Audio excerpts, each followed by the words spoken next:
Welcome to this transmission from our families of light, of the highest Christ light, on the very important and present topic of divine union. In this transmission, I, Bree, of Soul Healing with Bree, will be the conduit to allow the High Council of Light to deepen our presence with this concept of inner divine union, of having an inner divine flow of our feminine energy and our inner divine flow of our masculine energy.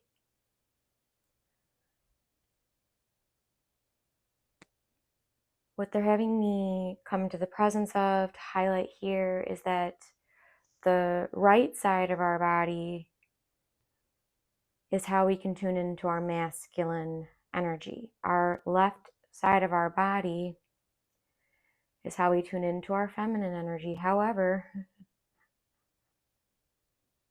our brains also have the right side and the left side, and these can be very difficult for us to come into a mental configuration with, to understand. And it feels that right now the message they're conveying about this is that this is a felt sensation more than anything that we'll be able to have a mental framework on. They're wanting me to share that I've had a difficult time explaining this to others because I don't necessarily have words for what masculine and feminine are. The way that I understand into human concepts is mostly in metaphors and imagery. So the way that I feel to explain the balance of divine feminine and divine masculine is that the feminine energy is the flow, pouring, and that the masculine energy is the chalice, it's the cup to pour into. And so they work in this very divine way within ourself. So the way that I feel into it, they're wanting me to share before they allow the full channeled message so that you can feel the difference and know during these channelings is, so I feel that the feminine energy is this divine energy that flows through each and every single one of us from above and below. So I feel Mama Gaia pouring in this feminine energy up the energetic field. And I feel the cosmic divine Sophia Christ light mother energy pouring in from the top. And so I see and feel as though I've had a friction in the past about masculine and feminine because I was only seeing it in the terms, at least several years ago and before, I was only seeing it in the terms of a man and a woman, which I had preconceived notions about. So the way that I've come into my inner divine union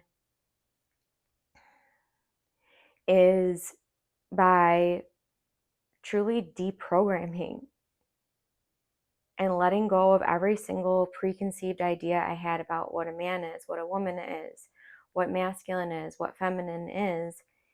And it was through that cleansing process and that letting go process and shedding process that I came to my 0 point frequency where I could see from a more holistic point of view, where it wasn't, I'm going to call it backweighed by my old belief system. And now I will allow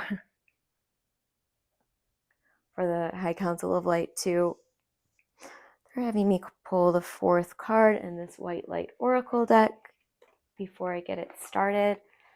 And for those of you here, before I really go into trance, would you like me to have more oracle readings? Because they are fun for me. I do them for myself anyway. So involve the collective. Let me know in the comments. All right, 4. Okay. So I know that this will be backwards, but I'm going to show you this card that we got for today. Alabaster Tablet of Layla. It's card 41, which is a 5 in numerology, very present for this message, being it that we are landing the 5th dimension, unity consciousness, and inner divine union in this message. Okay. So allow that to permeate in your heart. They're showing me that you just seeing that imagery on the card, which I will remember to link below, by Alana Fairchild, the White Light Oracle.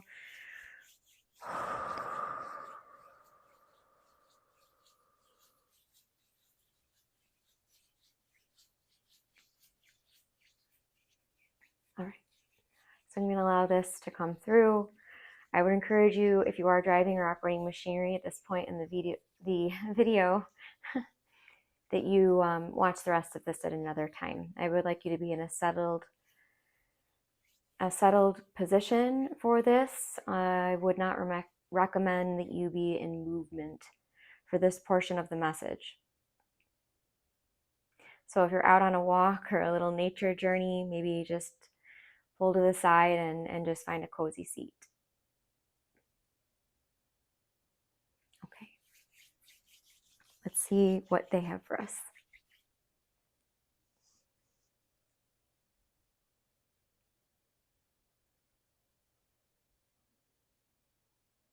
We are the Council of Light, and we will be brief with this message.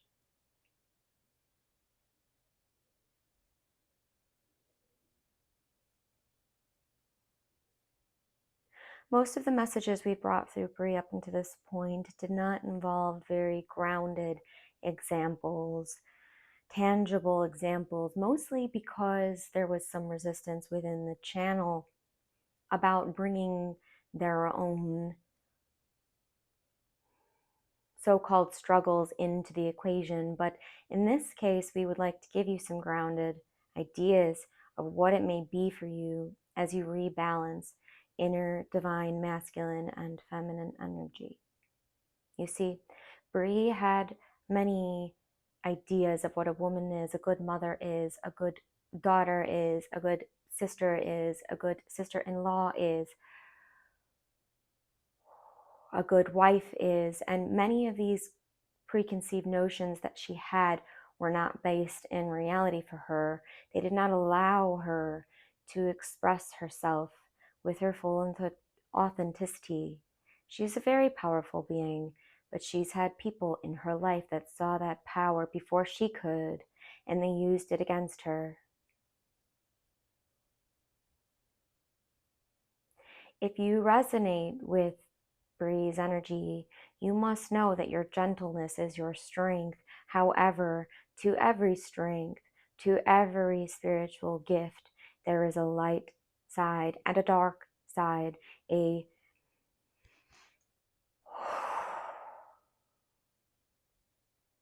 light element and a shadow element, you see.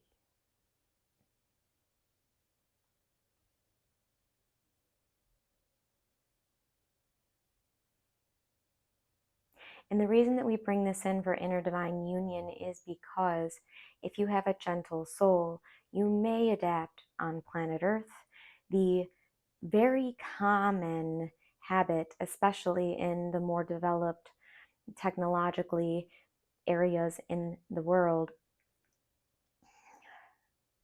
of people pleasing, meaning you know judgment is not something for you to exercise. You know that you trying to imagine or expect or demand of anything in another is not divine. It is not authentic. It is not what you came here to do. So what you've done is instead predictively text your life in a way that you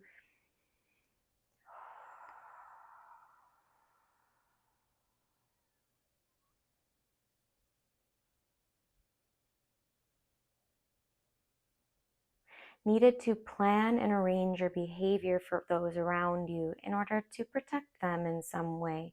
But in doing this and informing these tendencies, what you did was create belief patterns about masculine and feminine that were not based in truth.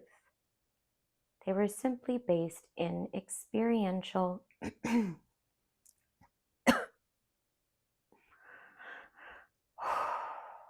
observations, you see.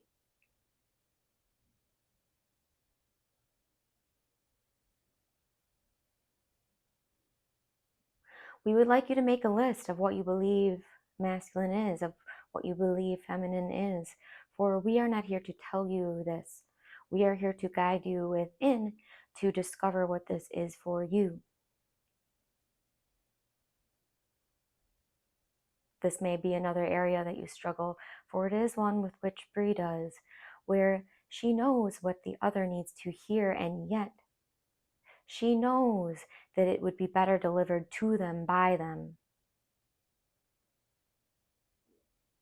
So she's finding her way of communicating energetically what she needs to communicate without the need for words or directives to others in her life. This includes her children, where she is teaching them by way of example instead of by way of convincing, which is something that she learned in the world, was something that she needed to have previously. This is what made her such a good negotiator. But now she is realizing she's not here to negotiate. She's here to see light. And that means she's learning boundaries. And so are you.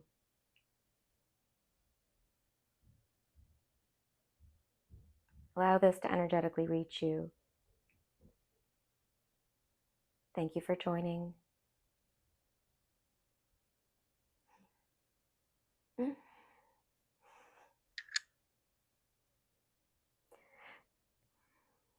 In just a moment, I will share my response to this after I integrate this message. You may need to as well.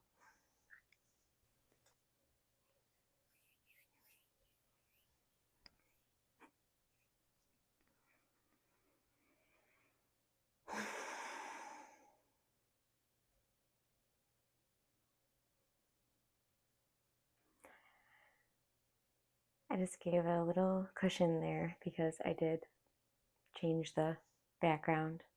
Yes, we did timeline shift in this session, but what you're seeing is different than what you were seeing previously. I had to attend to my blessing of being a mother, and now we are back here together.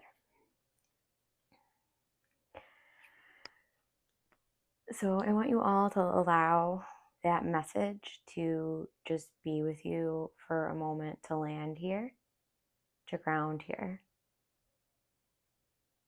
And I'm purposely not sharing much right up front because I want you to receive what is divinely meant for you. And I know that the High Council of Light mentioned many things that hopefully help you land this concept. And just to be real, I am at a stage in life where I am realizing my power is not a flaw. It's not my downside.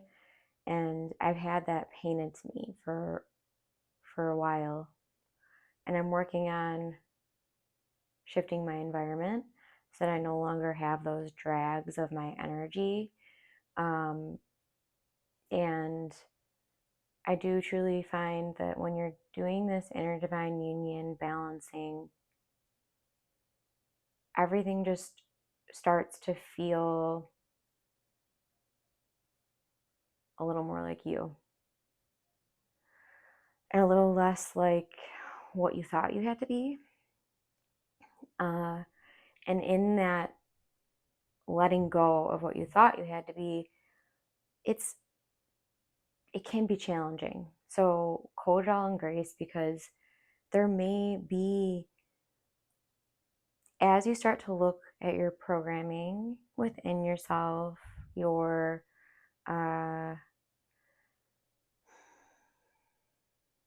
as you start to turn your gaze within and start to actually see what's going on in the background, what are the stories back there playing, and what do I,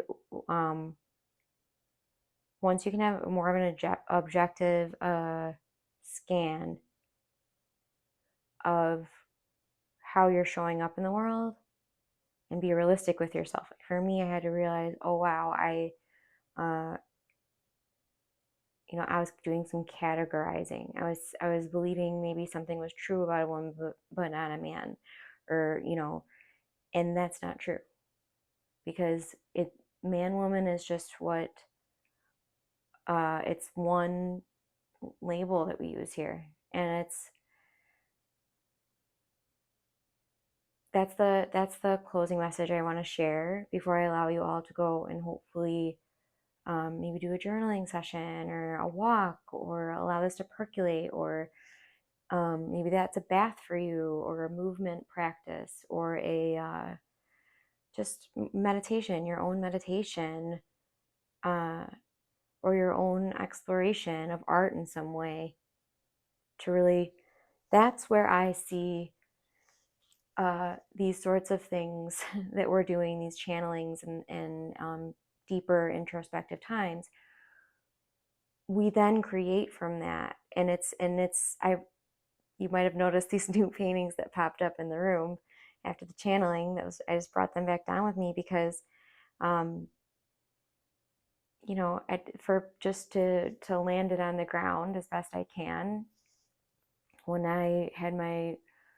I woke up to, whoa, I'm on a programmed path where I'm very unhappy. I have to really like stop, pause, and go within. And I ended my job and realized some other things were ending. And painting was what allowed me to move through that and move into flow state. Because prior to that, I didn't flow state was something that when I heard about it, I was like, that sounds nice, but not for me. And I had to start dipping my toe in the water of what brings me into flow state. And for me, it was usually creating, or in meditation. And meditation didn't come to me right away. I really want to share that, because meditation is very second nature to me now. I can drop into it at any time. I sometimes feel like I'm living in a meditative state, but it didn't start that way. So to really lock this in, for those of you that are really saying look at your preconceived notions about meditation, because it doesn't have to be what you think it has to be. It can be a walk. It can be creating art. It can be you just tuning into your heart, closing your eyes, and allowing your body to flow. Yes, I would say that in the beginning of the meditation process, you're going to reveal to yourself a lot of stuff that you have buried. And so that part's what I consider shadow work, which if you don't have some kind of shadow work process in your life, it's something worth looking at, because whatever we're feeling that we don't want to be feeling, it's again, I know this was mentioned in the channeling, but every gift has a light and a dark. So it's through the dark side of those gifts that we reopen to the light side of the gift. So that's why, as we're, the guides that I work with in session, one-to-one, will often bring us back to times as a child where a belief patterning was really starting to create and really take off. And so by going back to that moment, yes, we're going through pain to get to the gift, But typically that's when I see people reactivate their clairvoyance, their clairaudience, their clairsentience, because it was in those moments when we were fully in our soul, in our eminence, in our light, and we were allowing ourselves to be fully in the moment, and then something hurt us. So that's why we'll typically go through the pain to get to the gift. And I'm just planting that seed here because I know many of you, I suffered with many, many things before I entered this journey and realizing that the suffering is a way into a gift. So just go through it and then you find the gift. But suffering was a pattern that I had taken on previously where it becomes addictive, is what I want to share. So there's always some pattern that you're creating where you tell yourself that that's suffering if you're stuck in it for too long. There's a gift. And this is something that I take many souls through, where if you feel stuck in anything, that mind game of being stuck, it's typically about looking to, well, if you didn't have that parameter or that box or that restrictor, that limiter, what would happen? And there's usually something in the background where you're pushing it away. For me, for example, I really did resist money, which I know might sound odd, especially if you're in the United States, but I perceived things about money that were not true. And so I had to really, I just see all of our healing just to really land this and ground this message. All of our inner divine union is returning to this knowing and this belief in this original purity that we are divine. We're eternal. And we're navigating this experience, which has all these different levels of consciousness operating at the same time. So it's through the process of going to that central channel of light, maybe hearing from your guides, your family of light, whatever that is for you, however that expresses for you. But do it every day and do it consistently. And I'm grateful for all of you here. Let me know in the comments where you want me to take this. I'm here for our highest good. I like to play in lots of different spaces. So if there's a space that you're playing in, if there's a space that you want to play in, let me know, and I'm happy to bring it through. This is an honor for me. It's a gift. I'm grateful to be here. This is not something I'm doing. It's something I'm doing because I'm meant to, and I know that. So I love you all, and do take a look at my offerings. Let's keep this soul healing with breathing rolling. Thank you for being here.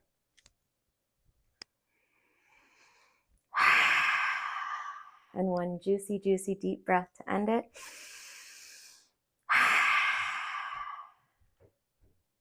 Namaste.